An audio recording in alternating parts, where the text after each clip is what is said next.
This video will talk about the basics of buying and selling a property. Let's pretend that this is your home and this is you.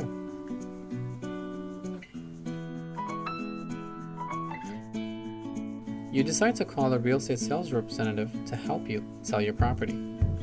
Let's also draw the brokerage he works for.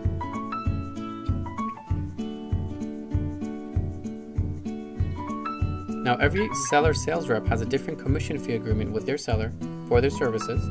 In this video, let's just say they agree on 5% of the purchase price. Once all required documents are signed, now we can talk about the MLS sheet. The MLS sheet is what every other real estate sales rep sees to learn more about a property that's on the MLS. This contains the asking price, number of bedrooms, washrooms, and many other property details. It also indicates the cooperating brokerage commission. In other words, if any other real estate sales rep brings a client to purchase this property, they will be given a commission fee. In this video, let's just say they'll be given 2.5% of the purchase price. Once the MLS sheet is created and is uploaded on the MLS, we can put the sign on the property.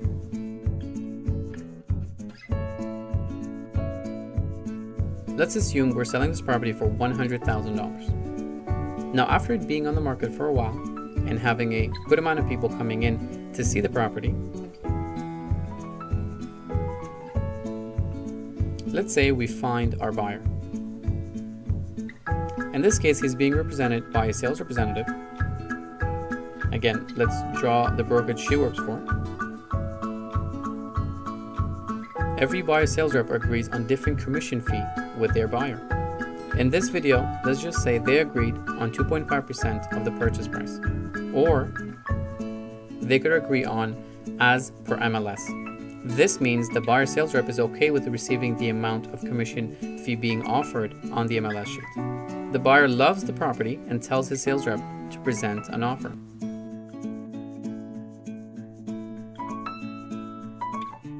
Now, their offer includes a price of $100,000, exactly what the seller wants, no conditions, a closing date of 1 month.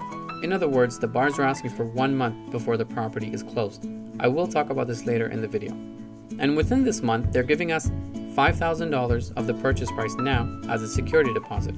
The seller has no problem with the offer and decides to sign.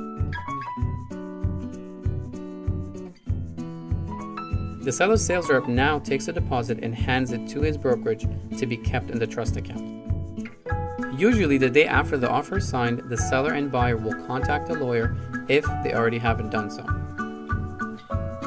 From this point on, the lawyers pretty much take care of everything up to the closing date.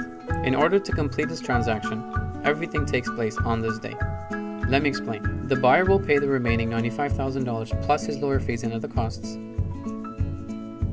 Then it gets transferred to the seller's lawyer, and finally the seller receives $95,000 minus his lawyer fees and other costs. Now, the ownership of the property is transferred to the buyer and the property is considered closed. Now, what about the real estate sales reps? The seller brokerage already has the $5,000 deposit, so from that the seller's sales rep gets paid 2.5% minus brokerage fees. As stated on the MLS sheet, the cooperating brokerage gets paid the remaining 2.5%. Now, the buyer brokerage pays the buyer sales rep the 2.5% minus brokerage fees. This is just a simple example, free of any problems or complications. Everyone walks away happy.